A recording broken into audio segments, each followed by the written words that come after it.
Welcome to Washington Today on C-SPAN Radio for Wednesday, January 17, 2024. President Joe Biden meets with the bipartisan House and Senate leadership to talk about his national security supplemental spending request, more than $100 billion for aid to Ukraine, Israel, and Taiwan, which has been hung up in Congress over Republicans' insistence the U.S. border security also be part of the bill. So far, there's not been a deal that all sides can agree to, but the principals say they're close.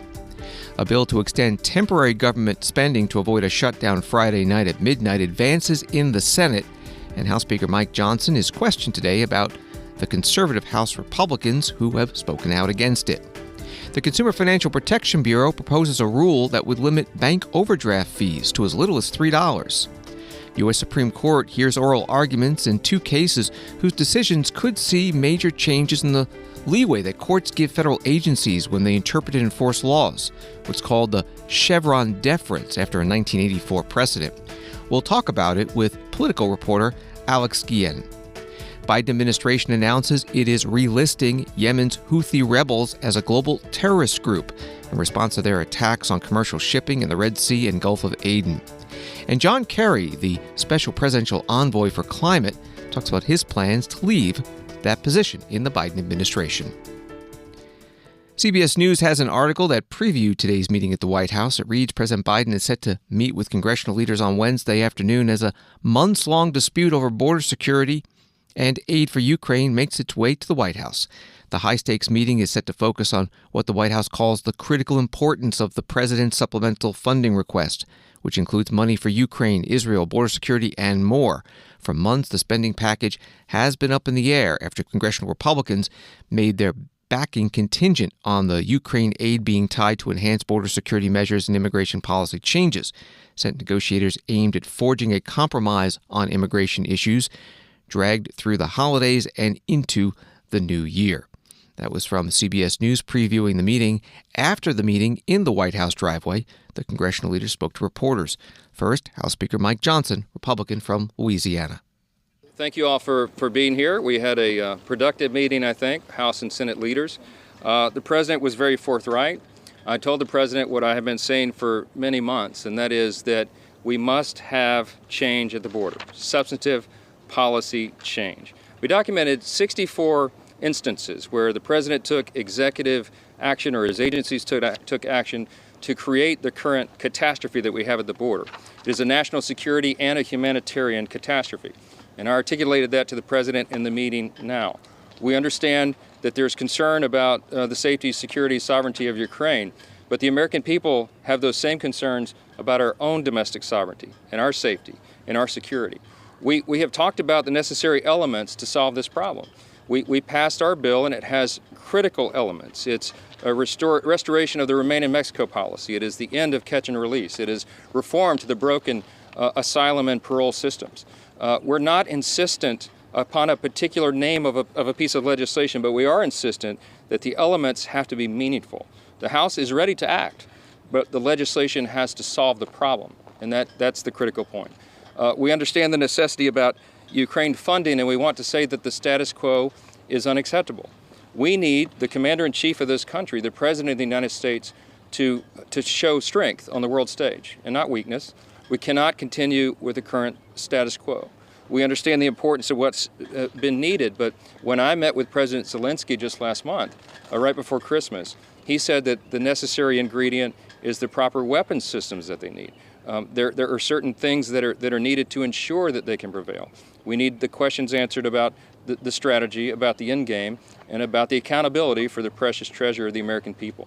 We understand that all these things are important, but we must insist that the border be the top priority. I think we have some consensus around that table. Everyone understands the urgency of that, and we're going to continue to press for it. I want to thank my colleagues here, the chairman of our committees of jurisdiction, for being here, and thank everyone for the time today.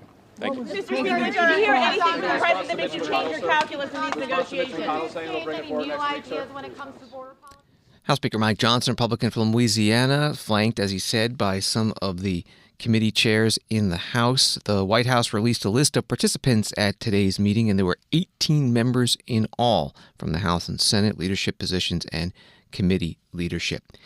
The Senate Majority Leader Chuck Schumer, Democrat from New York, and the House Minority Leader, Hakeem Jeffries, Democrat from New York, also came out and spoke to reporters after today's meeting.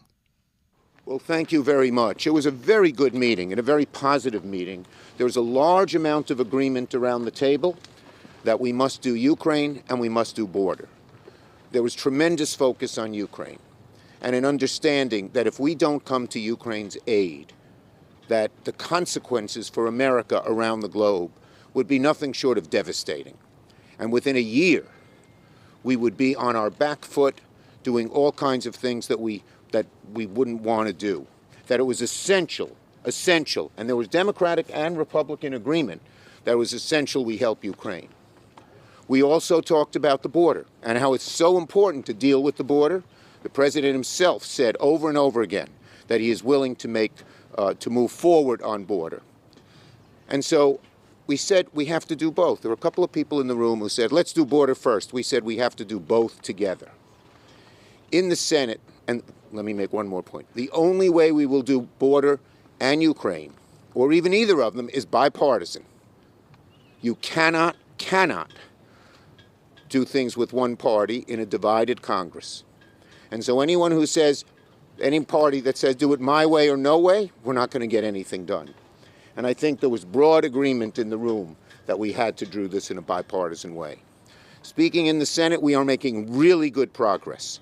I am more optimistic now that we can come to an agreement on border and Ukraine in one package, along with aid to Israel, along with humanitarian aid for the Palestinians in Gaza, and along with helping us in Indochina.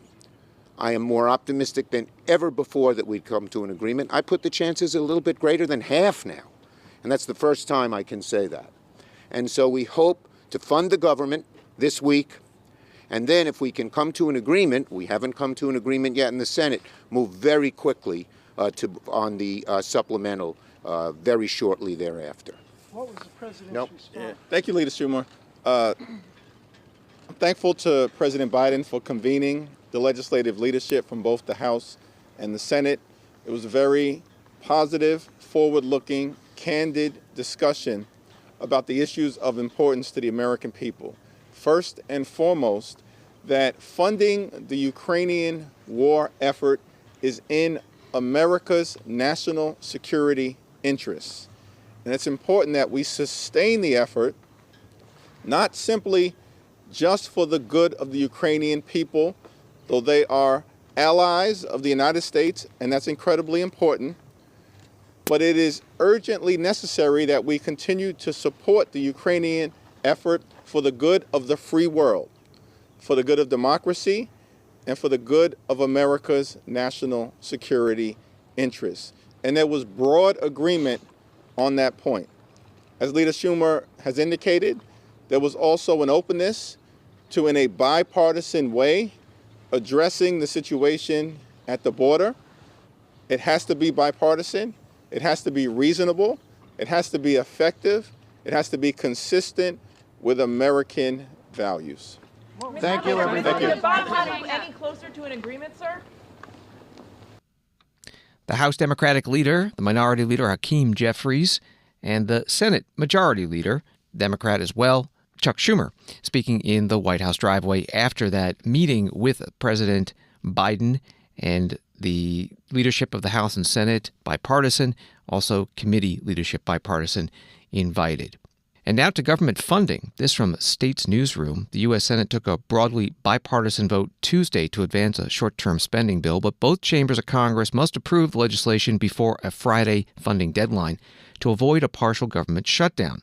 The 68-13 procedural vote moves the bill forward towards a final vote in the Senate in the coming days, though without a time agreement, that vote could slip until next week. The U.S. House will have to vote to approve the bill after the Senate passes it. That chamber likely has the votes to clear the bill for President Joe Biden's signature, despite frustration from far-right lawmakers about government spending.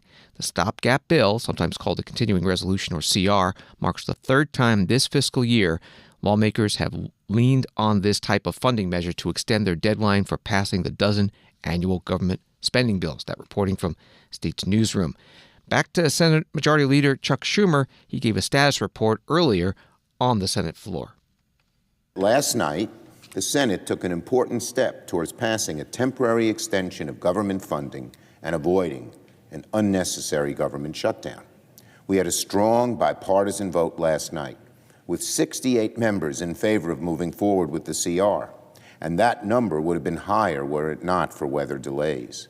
It's a clear signal that majorities in both parties in the Senate want to pass this funding extension as quickly as we can. Now, if both sides continue working in good faith, we can have the CR passed by tomorrow. If both sides continue working in good faith, we can avoid a shutdown without last-minute drama or needless anxiety for so many Americans. There's every reason in the world to make this an easy, uncomplicated, and drama-free process. I urge my colleagues on both sides of the aisle to do just that, work in good faith. We're willing to cooperate, as always, with the other side to keep this process moving. But Republican members need to be realistic and practical about how much time we have left before the shutdown deadline. What the Senate cannot do right now is mimic the chaos in the House, where a vocal minority of hard-right rabble-rousers want to bully their way into making a shutdown happen. Amazingly, the hard-right thinks preventing a shutdown is somehow, quote, a surrender, as the House Freedom Caucus suggested a few days ago. Mr. President, only in the bizarre world of the hard right is it a surrender to keep the government open. The Senate Majority Leader Chuck Schumer on the Senate floor Wednesday morning. That procedural vote Tuesday, again, he mentioned it 68-13, the 13 no votes all coming from Republicans. If and when the CR passes the Senate, it will go to the House, where Speaker Mike Johnson is facing some critics on the bill and the process from his own party. He was asked about it at a morning news conference. Question for you on this CR here. Are you confident that you'll be able to get more than half of the conference on board here? Because we keep hearing that there's a lot of people who are upset that you agreed to the top line, agreed to the CR when you said you weren't going to do another CR, yet we're doing another CR.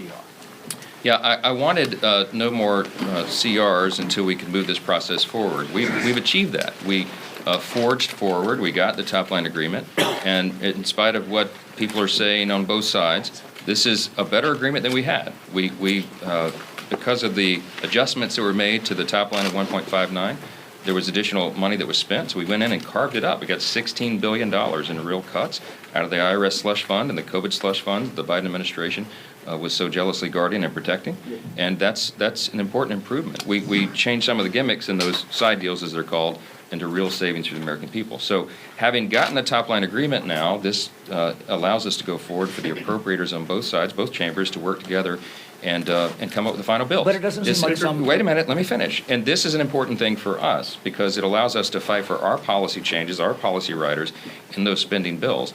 And it takes time to do that. And so the reason we need just a little bit more time on the calendar is to allow that process to play out.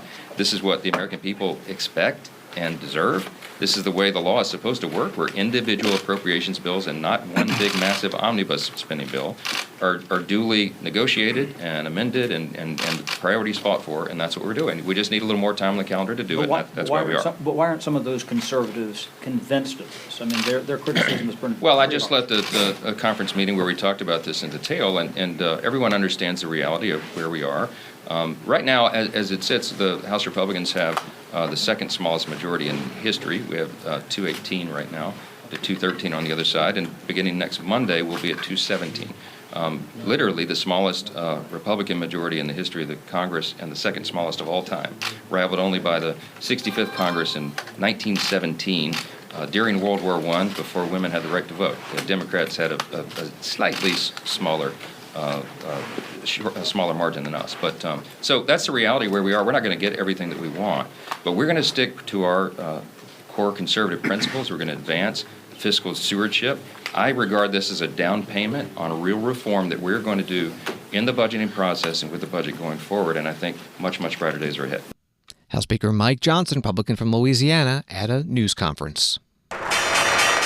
Wall Street today, the Dow down 94, NASDAQ down 88, S&P down 26. From Associated Press, the cost to overdraw a bank account could drop to as little as $3 under a proposal announced by the White House. The latest effort by the Biden administration to combat fees, it says, poses an unnecessary burden on American consumers, particularly those living paycheck to paycheck. Under the proposed rule, banks could only charge customers what it would cost them to break even on providing overdraft services.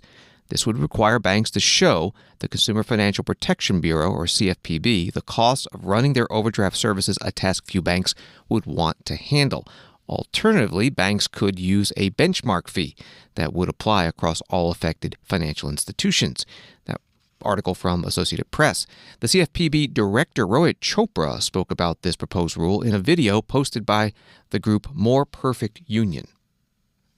In the past few years, we've recovered hundreds of millions of dollars in illegally obtained overdraft fees. We cannot be continuing to chase misconduct and crime. We've got to fix this market. Our proposed rule will really help to rein in the worst junk fee abuses in banking.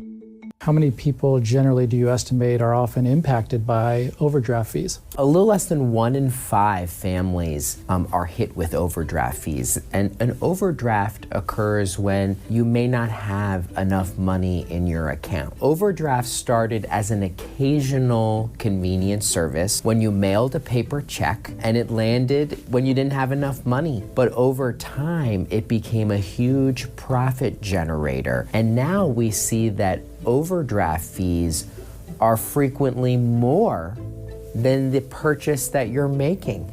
It led to a bigger and bigger multi-billion-dollar overdraft business for the banks. Rohit Chopra directs the Consumer Financial Protection Bureau, part of a video posted by the group More Perfect Union. He says proposed rule would apply to insured financial institutions with more than $10 billion in assets, and that's covering about 175 of the largest in the country.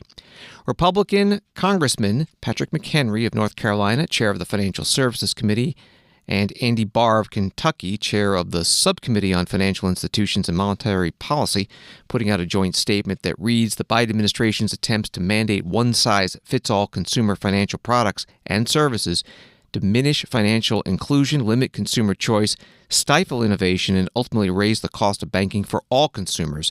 This proposed rule will further reduce access to the short-term liquidity products that millions of Americans rely on to help make ends meet. We urge the CFPB to withdraw this misguided proposal that harms the very consumers the agency was created to protect. The joint statement from 2 Republican members of Congress, Patrick McHenry and Andy Barr. This is Washington Today. And now to the Supreme Court cases today. Reuters puts it this way. The court on Wednesday appeared divided over a bid to further limit the regulatory powers of federal agencies in a dispute involving a government-run program to monitor for overfishing of herring off New England's coast. The justices were hearing arguments and appeals by 2 fishing companies of lower court rulings allowing the National Marine Fisheries Service to require commercial fishermen to help fund the program.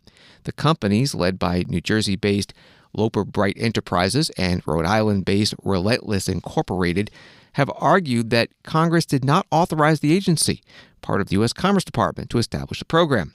The companies have asked the court, with its 6-3 conservative majority, to rein in or overturn a precedent established in 1984 that calls for judges to defer to federal agency interpretation of U.S. laws deemed to be ambiguous, a doctrine called Chevron deference. That was the Reuters article today. Here is part of the oral argument. Justice Brett Kavanaugh questioning the U.S. Solicitor General Elizabeth Prelogar. You say don't overrule Chevron because it would be a shock to the system. But the reality of how this works is Chevron itself ushers in shocks to the system every 4 or 8 years when a new administration comes in, whether it's communications law or securities law or competition law or environmental law, and goes from pillar to post. So like Professor Pierce wrote, and he had been a fan of Chevron. Now he's not because he says it's a source of extreme instability in the law. That's his phrase. And it just seems like you just pay attention to what happens when a new administration comes in at EPA, at SEC, at FTC, you name it. It's just massive change. That is at war with reliance. That is not stability. And so I think to hold up stability and reliance is a little tough given just watching how it operates every 4 years. Well, let me give you a couple of different reactions to that. I think that that is a small sliver of cases or circumstances. And in the mine run case involving agency regulations, agencies themselves build on those regulations as a foundation. There's no evidence that agencies are out there flip-flopping left and right or doing so on a whim. And it brings me to the important point that to do— I don't think they're, I'm sorry to interrupt, and I'll let you finish, but I don't think they're doing it on a whim.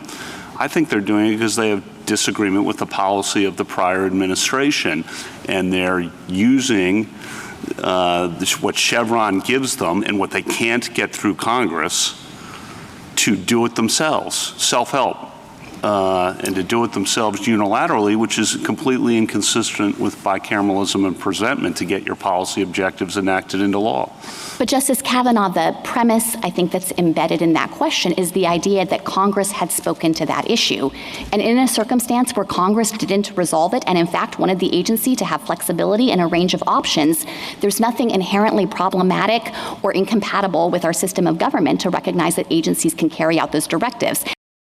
Elizabeth Prelogar is U.S. Solicitor General, questioned by Supreme Court Justice Brett Kavanaugh in the first of 2 cases involving this Chevron deference issue. Justice Ketanji Brown Jackson asked about the potential consequences of overturning Chevron with the questions to the attorney for one of the fishing companies, Roman Martinez.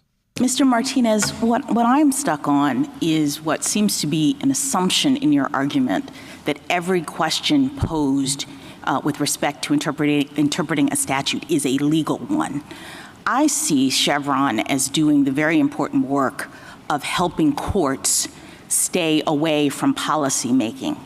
And so I'd like for you to sort of think of it through that lens and help me understand why, if we do away with Chevron's framework, we won't have a problem of courts actually making a policy decision. So Justice Kagan gave you a number of examples, and I think the reason why those examples are hard or why they're ambiguous or whatever is because at bottom, they're not asking legal questions, they're asking policy questions. How is it that stationary source is to be defined? That's not really a legal question. I mean, there could be several reasonable ways of interpreting that.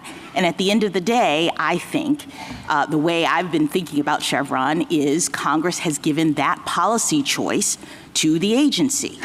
And my concern is that if we take away something like Chevron, the court will then suddenly become a policymaker by majority rule or not, making policy determinations. So how can we avoid that? So we agree, obviously, that the courts should not be in the business of policymaking. And I think the whole enterprise of statutory interpretation, when properly understood, is designed to take courts out of policymaking.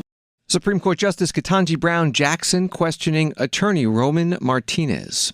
An article at Politico.com begins, the Supreme Court has been chiseling away at the administrative state for years. Now it may be poised to take a giant chunk of power away from federal regulators. And joining us now is one of the reporters on that article, Alex Guillen, who covers energy and environment issues for Politico. Welcome. From what you heard today, are there 5 justices prepared to overturn the Chevron deference precedent? It definitely looks like there are 5, maybe 6 votes to do something to Chevron. I don't know if it'll be overturned entirely or if they'll come up with a new, more restricted test. But the conservative majority definitely seems interested in finally doing something about this doctrine, which has become sort of a major target for many conservative legal thinkers over the past 10 years. From the questioning, how are they attacking the deference to maybe make those changes? So there was a lot of discussion about whether or not judges had been giving up their constitutional duty to decide what the law is. Chevron deference, of course, requires judges to defer to agencies' reasonable interpretations of ambiguous statutes. And so there were a lot of questions about whether or not the judiciary really should be letting agencies do that. So we heard from a number of conservative justices sort of criticisms on that front. They questioned the idea that this doctrine provides some set of certainty because, as several of them pointed out, every time the White House changes hands between parties, which we've seen a number of times in recent years, those agencies start interpreting laws, in almost every case in a diametrically opposite way. So we definitely saw a lot of questions from the justices on that front. You also posted right in the middle of the argument today at the Supreme Court, everyone is arguing about a precise definition of ambiguity. Irony abounds. What did you mean? Indeed. There are a lot of questions about what is an ambiguous statute, and that includes if a statute is silent about something, is that ambiguity or not? And so both sides are sort of pointing to different lower courts where there are judges who, over a 15, 20-year time on the bench, have never found ambiguity in a statute. And there are lots of judges that have. And the idea that the judges that have never found ambiguity in a statute simply have never gotten a case like that is difficult to stomach. So it was sort of ironic that everyone was going back and forth about what ambiguity means and demanding a precise definition. And we'll see what the Supreme Court comes up with, but they do seem poised to create a new test or free judges to act more freely. We're talking with reporter Alex Guillen from Politico. This is sort of lawyerly speak, Chevron deference, referring to a case from so many years ago. If you had to explain to the average American, if they were to change this standard, what would it mean for how agencies make and enforce regulations that affect them? Yeah, so this law, and it's called Chevron deference because that's the 1984 case in which it was articulated. It involved an environmental regulation at EPA.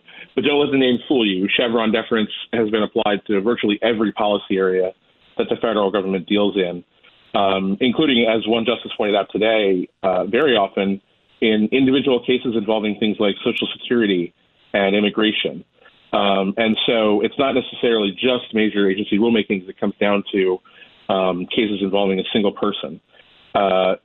But what would happen if it was overturned is it would make it significantly harder for agencies to defend at least certain types of regulations. It means that judges would be more available to decide if an agency picked the best possible interpretation versus merely a reasonable one of a law, and without the requirement that they defer to a reasonable interpretation, judges would be much more free in many cases to strike down regulations, or at least parts of regulations, if they feel that they weren't the best possible interpretation of the law.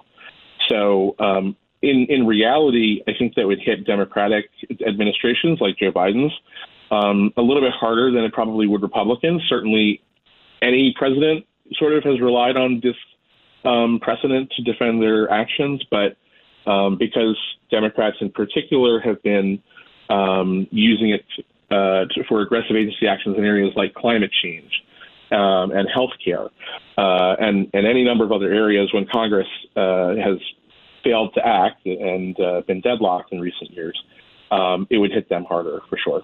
And when might we expect a decision on today's cases? Certainly by the end of June. That's when the court wraps up its term and releases all of its opinions. It could be a little earlier than that.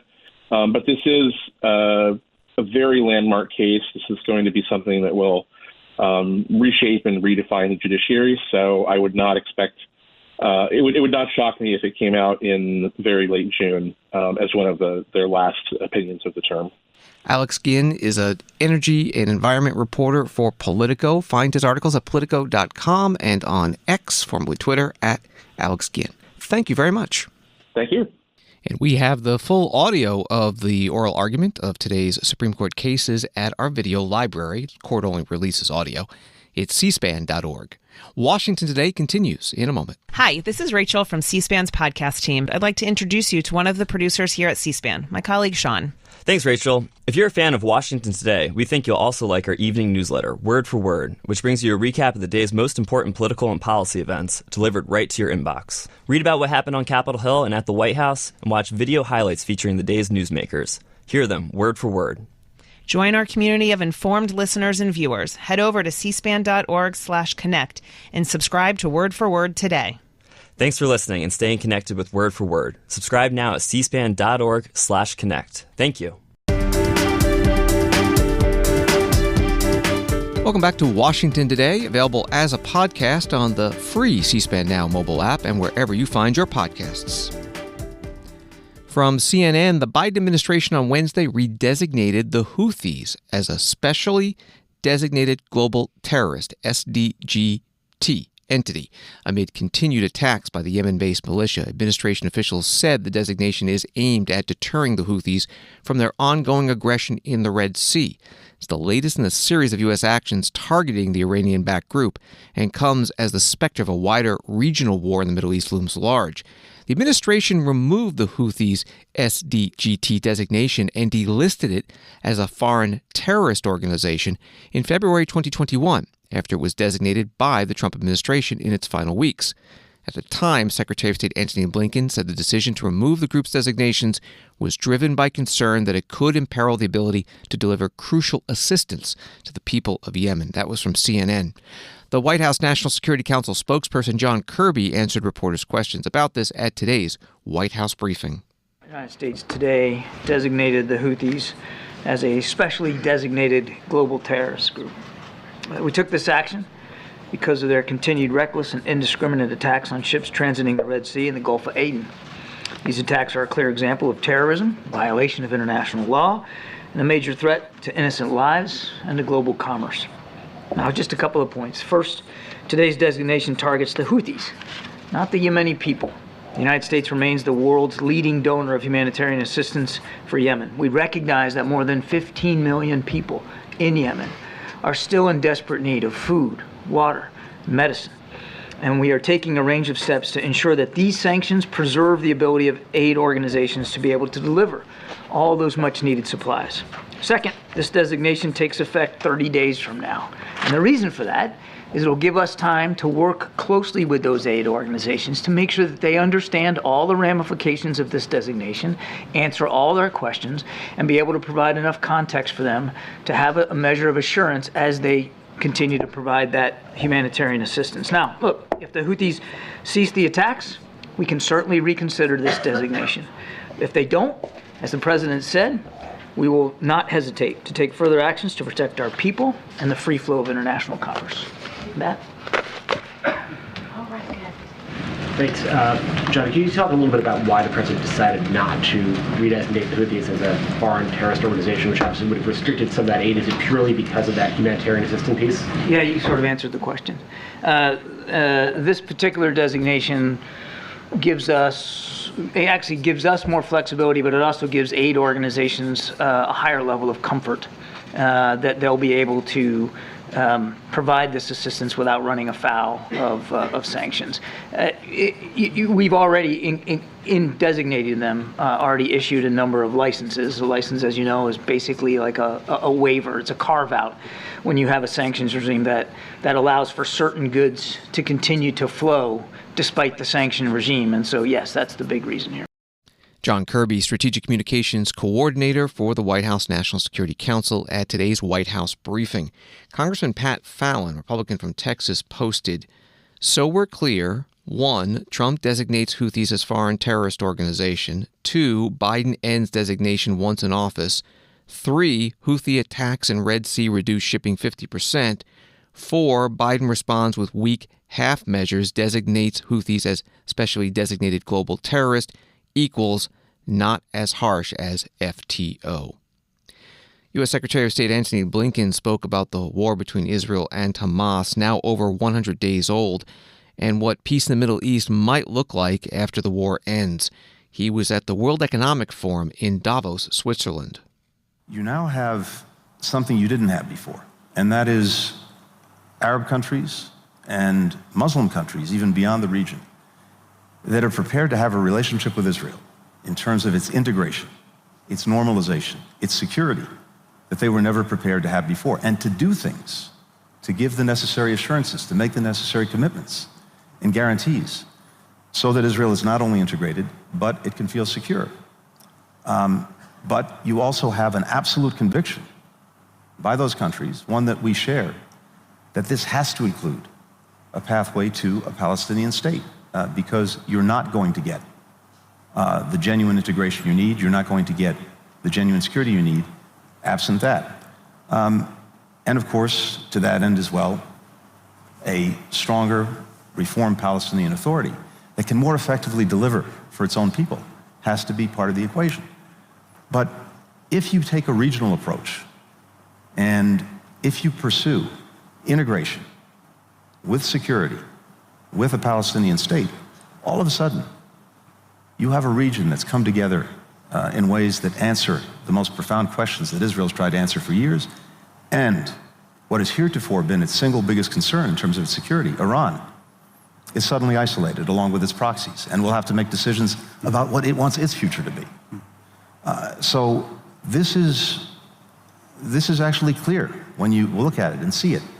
The problem is getting from here to there. And of course, it requires very difficult, challenging decisions. It requires a mindset that's open to that perspective. But the choice is there. And ultimately, this is about choices. What kind of society do we want to live in? What kind of world do we want to live in? What kind of region do we want to live in? Secretary of State Antony Blinken at the World Economic Forum in Davos, Switzerland. The Times of Israel reports that of the 240 people seized as hostages by Hamas in their October 7th attack, 132 are thought to be still held in Gaza, not all of them alive. In Washington, D.C., Democratic and Republican senators met with American and Israeli families of some of those hostages. Senator Jim Risch of Idaho is the ranking Republican on the Foreign Relations Committee. I think by now this is obvious, but repeat saying, and that is that this is not a partisan issue. This is not a partisan issue. It's been over 100 days since Hamas committed a brutal terrorist attack that killed over 1,200 people and took 240 Israelis and a dozen Americans hostage. This attack was premeditated, brutal, and horrific, and will live in memory. No facts and no rhetoric can justify or forgive what are clearly subhuman acts. We have not forgotten the hostages and the families. We are working every minute of every day, as those who have spoken here previously have indicated, to ensure a safe return of all 136 remaining hostages, including the 6 Americans. This cannot end and can only come to conclusion when all the hostages have been freed and Hamas has been totally defeated and surrenders unconditionally. Anything else perpetuates Israel's and the region's and the world's insecurity. Others in the region, specifically the Qataris, have an obligation to help. They help shape opinion on the Arab street and host Hamas in Doha. They are in a unique position to help secure the release of all hostages. I urge them to do so and to use their position to do so. Our message to the Israeli people remains clear. We stand with you, and we will do all that we can to ensure you can rebuild, defend your land and people, and ensure that Hamas or any other Iranian proxy can never do this again. Thank you. Senator Jim Risch, Republican from Idaho, ranking member on the Foreign Relations Committee, at a news conference on Capitol Hill with other senators of both parties and with American and Israeli families of hostages kidnapped by Hamas. And over on the House side, they are holding a bipartisan candlelight vigil on the steps of the U.S. Capitol. This is Washington Today. An update from the Pentagon on the health of Defense Secretary Lloyd Austin, who was released Monday from Walter Reed National Military Medical Center and is recovering from home. A story in the Washington Post reads that Secretary Austin's hospitalization and the secrecy surrounding it have garnered significant international interest. The situation was not disclosed publicly for 4 days and sparked controversy once it was revealed that the United States top defense official had undergone 2 hospitalizations and surgery after a prostate cancer diagnosis, but had not notified the White House or Pentagon staff. That was from the Washington Post. Here is the Pentagon Press Secretary Pat Ryder at today's news conference. As you are aware, Secretary Austin was released from Walter Reed National Military Medical Center Monday, and on the advice of his doctors will perform his duties from home for a period of time while he recuperates. As our press release highlighted, the Secretary has full access to required secure communications capabilities in his home. I don't have a date yet to provide in terms of when he'll return to work in the Pentagon, but we'll be sure to keep you updated. The press release, which includes a statement from Secretary Austin's doctors as well as a statement from Secretary Austin regarding his release from the hospital, are both available on the DoD website. However, to ensure a common understanding of the Secretary's condition, prognosis, and treatment going forward, I'm going to read the statement from his doctors, and I appreciate your patience. This is from Dr. John Maddox, Trauma Medical Director, and Dr. Gregory Chestnut, Director of the Center for Prostate Disease Research at the Murtha Cancer Center of Walter Reed National Military Medical Center. Quote, Secretary Austin progressed well throughout his stay, and his strength is rebounding. He underwent a series of medical tests and evaluations and received non-surgical care during his stay to address his medical needs, to include resolving some lingering leg pains. He was discharged home with planned physical therapy and regular follow-up. The Secretary is expected to make a full recovery. Secretary Austin's prostate cancer was treated early and effectively, and his prognosis is excellent. He has no planned further treatment for his cancer other than regular prostatectomy surveillance, end quote. And again, as we receive pertinent updates, we'll be sure to pass them along. The Pentagon Press Secretary Pat Ryder, also an Air Force Brigadier General, at his Pentagon news conference today. John Kerry is U.S. Special Presidential Envoy for Climate, and he confirmed today that he will be leaving that position in the Biden administration, but not to officially join President Biden's re-election campaign, as was reported last week by many news outlets. John Kerry was interviewed today by Bloomberg Television at the World Economic Forum in Switzerland. Let's end on President Biden. There's reporting that you're stepping down to actually go work for the campaign to get out the climate vote, the youth vote.